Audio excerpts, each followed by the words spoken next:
Friends, welcome back to my channel. कैसे हैं आप लोग? उम्मीद करती हूँ कि आप सब बहुत अच्छे से होंगे। आज हम इसकी फुल कटिंग एंड स्टिचिंग सीखेंगे पूरी डिटेल में, तो वीडियो में एंड तक आप लोग बने रहें।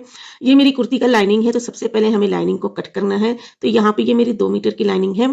तो यहाँ पे सबसे बेसिक चीज क्या है कि हमें फ्रंट वाली कुर्ती छोटी और बैक वाली कुर्ती लंबी कट करनी है। तो इसके हिसाब से मैंने फ्रंट की लंबाई 38 इंच और बैक की लंबाई 39.5 इंच का कपड़ा अलग अलग कर लिया है, फ्रंट एंड बैक। अब यहाँ पे हम इसको फोल्ड करेंगे, तो मेरे मेजरमेंट के हिसाब से इसकी फोल्डिंग 14 इंच है, क्योंकि हिप के हिसाब से मैंने फोल्ड किया है। अब यहाँ पे मेजरमेंट देख लेते हैं। शोल्डर है 14 इंच और आर्महोल का राउंड, यहाँ पे मैं राउंड लिख रही हूँ। आर्महोल का राउंड मुझे लगभग 10 से 10.5 इंच लेना है, क्योंकि मुझे बहुत ही जल्दी फिटिंग पड़ता है।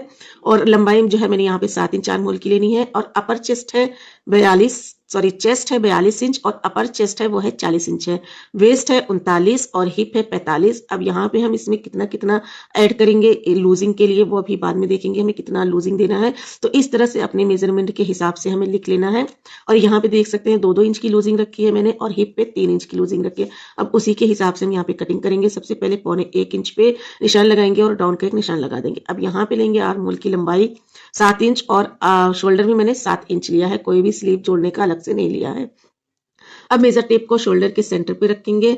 रखने के बाद में यहाँ पे 12 इंच पे मेरा मेन ब्रेस्ट का निशान आ रहा है। आप भी अपना चेक कर सकते हैं, शोल्डर के ऊपर रख करके जहाँ पे भी आपका मेन ब्रेस्ट आ रहा है वहां पे भी नाप ले सकते हैं। अगर नहीं आ रहा है तो हम जो हमारी ये आर्महोल वाली जो लाइन है यही हमारी मेन ब्रेस्ट की लाइन होगी। तो हेवी ब्रेस्ट में हमें मेन ब्रेस्ट की लाइन निकालनी बहुत जरूरी होती है। 16 इंच पे मैंने कमर का और 21 इंच पे हिप का निशान लगा दिया है। अब यहाँ पे लगाएंगे हम अपने अपर चेस्ट का निशान, जो कि है 40 इंच। आधा इंच की लूजिंग करेंगे तो वो हो जाएगा 42 इंच। आधा आधा इंच की लूजिंग करेंगे तो वो 4 जगह से हमारी लूजिंग बढ़ेगी, तो वो टोटल हमारा 2 इंच हो जाएगा। अब यहाँ पे निकालेंगे हम आर्म होल का सेंटर पॉइंट। सेंटर पॉइंट निकालने के बाद में वहां पे आधा इंच एक्स्ट्रा निशान लगाएंगे और गुलाई दे देंगे। गुलाई देने के बाद में हमें एक बार चेक कर लेनी है कि हमारी आर्म होल की गुलाई वो प्रॉपर आ रही है या नहीं आ रही है। तो यहाँ पे मैंने आर्म होल की गुलाई दे दी है। बैक वाले की आर्म होल की गुलाई है ये अभी। अब यहाँ पे लेते हैं मैन ब्रेस्ट पे भी मैंने जो है निशान लगा दिया है।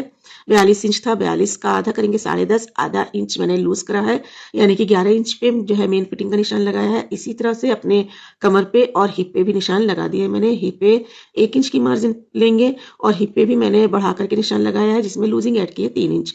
अब लेते हैं अपने फ्रंट क्रॉस, यानी कि फ्रंट आर्म होल का नाप लगाते हैं। 7 इंच शोल्डर लिया था, नीचे की साइड में 6.5 इंच निशान लगाएंगे और देख लेंगे कि हमारा फ्रंट क्रॉस कितना आ रहा है। तो फ्रंट क्रॉस मेरा यहाँ पे 13 इंच आया है, तो 13 इंच के हिसाब से मैंने निशान लगा करके यहाँ पे गुलाई दे दी है। यहाँ पे देख सकते हैं, तो यहाँ पे मैंने फ्रंट क्रॉस का निशान लगाया है, निशान लगा करके गुलाई दे दी है। अब हम यहाँ पे लेंगे 1.5 इंच का मार्जिन, निशान लगाएंगे और कट कर देंगे। तो यहाँ पे देख सकते हैं फ्रंट कुर्ती की कटिंग हो चुकी है। अब जो है हम अपनी बैक वाली लाइनिंग को फोल्ड करेंगे।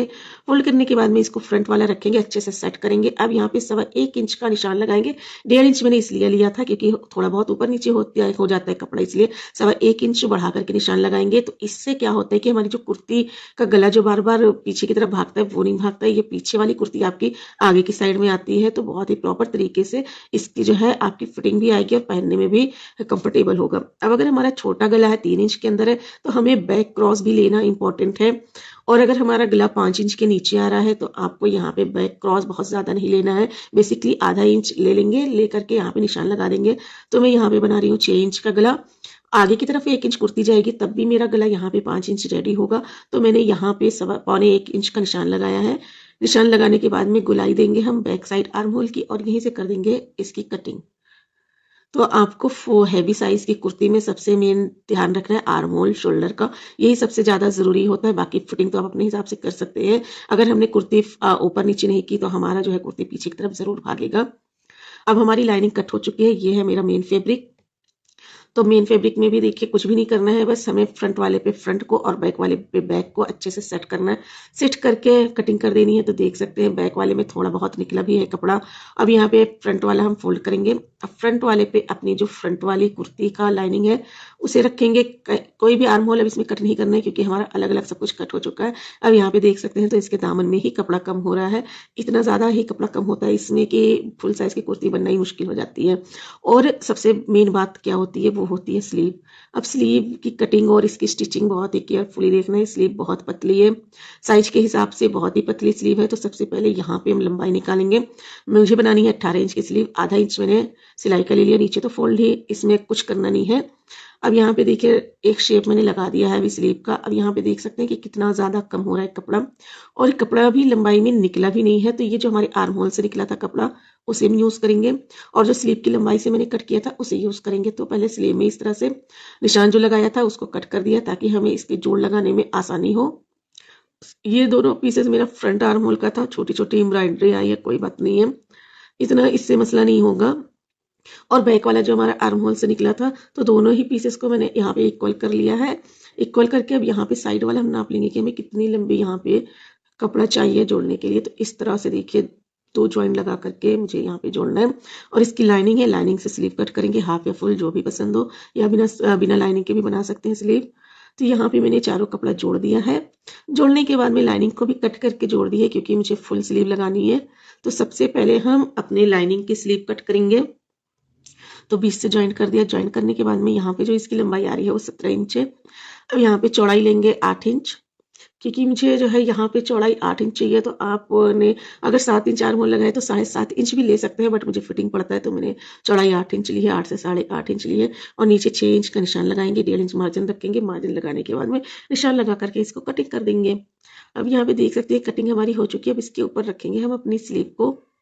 स्लीव को रखने के बाद में जो हमने कपड़ा जोड़ के रखा है, पट्टियां जो जोड़ी हुई हैं उसको रखेंगे इसके ऊपर। 2 पट्टियां रखेंगे इस तरह से आधा इंच चढ़ा करके। फिर उसके बाद में जो हमने लाइनिंग कट की उसके बराबर ही कुर्ते में मैंने रिवर्सिबल टेप रख करके बहुत ही अच्छे से इसमें आयरन करके इसको चिपका लिया है।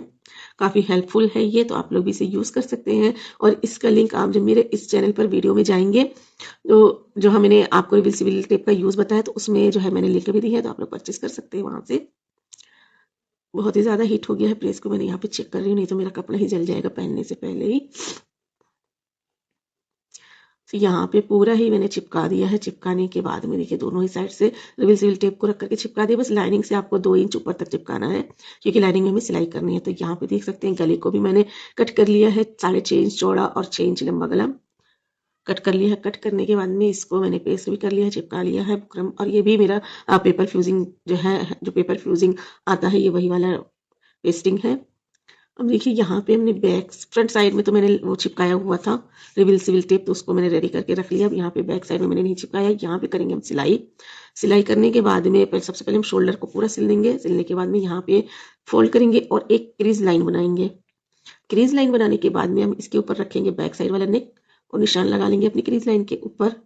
नेक रखेंगे और सबसे पहले इसको बीच में सिलाई कर देंगे।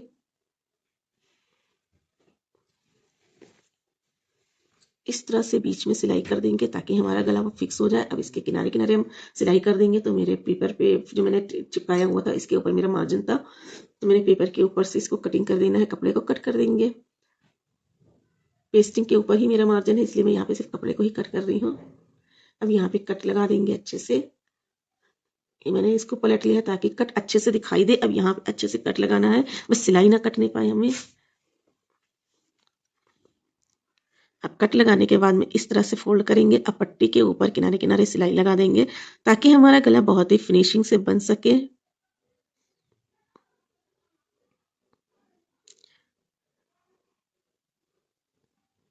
यहाँ पे सिलाई हमारी लग चुकी है, ये देख सकते हैं इस तरह से। अब बिना ऊपर की सिलाई लगाई आपका काफ़ी फिनिशिंग से नेक तैयार हो जाएगा। तो बैक साइड पे हमारी सिलाई हो चुकी है। अब हम यहाँ पे रखेंगे फ्रंट का। मैंने यहाँ पे देख सकते हैं, मैंने यहाँ पे पहले से रेडी कर लिया क्योंकि ऑलमोस्ट ही पहले से ही मैंने इसको पेपर पेस्टिंग से चिपका के रखा था।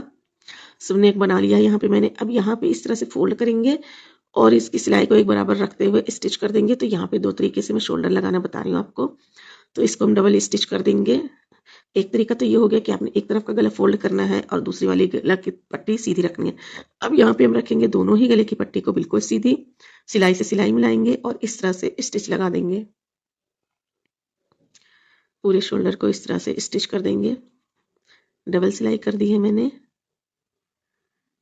अब स्टिच लगाने के बाद में इसको फोल्ड करेंगे। ये देखिए इस तरह से भी बहुत ही फिनिशिंग से आएगा। अब देखिए अगर आपके पास रिवर्सिबल टेप नहीं है तो कोई बात नहीं है। इसको गला बनाने के बाद में हमें क्या करना है, इसको इस तरह से बराबर करना है और सिलाई को करनी है बड़ी, यानी हमें स्टिच बड़ी करनी है। उसके बाद में देखिए इस तरह से हम कच्चा कर लेंगे पूरा। हल्का कपड़ा इसलिए थोड़ा सा खिंचाव आ जाता है, तो उसको खींच के बराबर कर देंगे, सिलाई टूट के बराबर हो जाएगी। अब देखिए दोनों ही आर्म होल को कच्चा करने के बाद में आपने साइड से भी कच्चा कर लेना है। कच्चा करने के बाद में अब दोनों ही फ्रंट एंड बैक को हम रखेंगे और 1.5 इंच पे जो हमारा मार्जिन था उसी 1.5 इंच पे इसकी हम सिलाई लगा देंगे। अभी एक सिलाई लगाएंगे सबसे पहले हम। जिस तरह से कटिंग हुई है हमारी अपर चेस्ट मेन चेस्ट, उसी तरह से यहाँ पे सिलाई भी लगाएंगे। एक तरफ की सिलाई हो गई, अब दूसरी तरफ की भी हमें सिलाई लगानी है फिटिंग की। इस तरह से इक्वल करते हुए जाना है, थोड़ी सी स्टिचिंग करनी है, फिर आपको रुकना है, फिर आपको फ्रंट एंड बैक दोनों को इक्वल करना है इस तरह से अपने हाथों से, क्योंकि एक तरफ की हमारी सिलाई लग चुकी है तो ये अच्छे से आपको इक्वल हो जाएगा। इस तरह से बराबर करते हुए हमें दूसरी तरफ भी फिटिंग की सिलाई लगा देनी है। फिटिंग की सिलाई लगाने के बाद में आपको एक फाइनल सिलाई देने से पहले आपको अच्छे से मेजर कर लेना है अपने नाप के हिसाब से कि आपकी कुर्ती अगर परफेक्ट आ गई है तब हम फाइनल डबल सिलाई लगा देंगे। अब यहाँ पे आर्म होल देख सकते हैं, तो मेरा आर्म होल पूरा आ गया है 10.5 इंच गुलाई। अब यहाँ पे लेंगे स्लीव, स्लीव को भी कच्चा करेंगे, एक दूसरे के ऊपर रखेंगे, नीचे की साइड में लाइनिंग में फोल्ड कर देंगे। मेन स्लीव में इसमें फोल्ड नहीं करना था। अब यहाँ पे देख सकते हैं स्लीव हमारी ऊपर से हमने कच्चा करके कट कर दिया है। अब यहाँ से रखेंगे अपनी कुर्ती का आर्म होल और खींच करके थोड़ा सा रखेंगे स्लीव, क्योंकि लूज होती है कुर्ती का आर्म होल फिट होता है। अब यहाँ से निशान लगाएंगे, निशान लगाने के बाद में दे देंगे फिटिंग की सिलाई।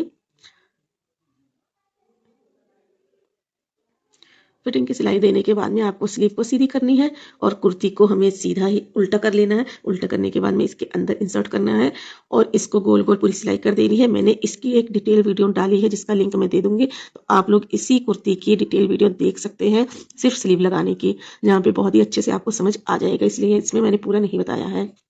अब यहाँ पे हम करेंगे अपने दामन को फोल्ड। अब इस तरह से 1/2 इंच पहले फोल्ड करेंगे, फिर 1/2 इंच और फोल्ड करेंगे। यहाँ पे आप सिंगल सिंगल भी फोल्ड कर सकते हैं, तो यहाँ पे इस तरह से डबल फोल्ड करके सिलाई लगाएंगे। अब फ्रंट वाले पे मेरा 1/2 इंच सिर्फ मार्जिन है। यह देखिए जो हमारी मेन कुर्ती का कपड़ा है, जो पाकिस्तानी वाला जो मेन फैब्रिक है मेरा, उसमें सिर्फ ऊपर की साइड ही मार्जिन दिख रहा है, तो इसलिए जो इसका ओवरलॉक था वो मैंने कट नहीं किया था। सबसे पहले अस्तर को अंदर की साइड फोल्ड करेंगे, फिर उसके ऊपर जो मेरा मेन फैब्रिक है वो तो फोल्ड चिपका ही है, उसे फोल्ड करेंगे, फोल्ड करके सिलाई करेंगे। अब यहाँ पे टर्न करेंगे सिल्ट के पास, सिल्ट के पास इस तरह से टर्न करेंगे, दूसरी साइड भी फोल्ड करेंगे, फोल्ड करके सिलाई कर देंगे। तो यहाँ पे मैंने 1 इंच का मार्जिन रखा था हिप के नीचे से, तो यहाँ पे मेरा डबल फोल्ड 1/2 इंच हुआ है। फोल्ड करके अब इसकी सिलाई इस तरह से लगा देंगे। चाहे तो कच्चा करके तुरपाई भी कर सकते हैं, बट मैंने सिलाई लगा दी है क्योंकि फ्रंट साइड का तो वैसे ही कुर्ती जो है वो कपड़ा कम था। तो यहाँ पे देख सकते हैं सिलाई लगने के बाद में मेरी कुर्ती पूरी रेडी हो चुकी है। गले पे हम तुरपाई कर लेंगे। इस तरह से मेरा जो है पूरी कुर्ती का फाइनल लुक ये है गाइस, बिल्कुल भी परफेक्ट कुर्ती बनी है। अगर आपको वीडियो पसंद आए वीडियो को लाइक कीजिए, चैनल पर नए हैं तो चैनल को सब्सक्राइब कीजिएगा। मिलते हैं नेक्स्ट वीडियो में नई कटिंग एंड स्टिचिंग के साथ, तब तक के लिए bye bye, thank you, take care.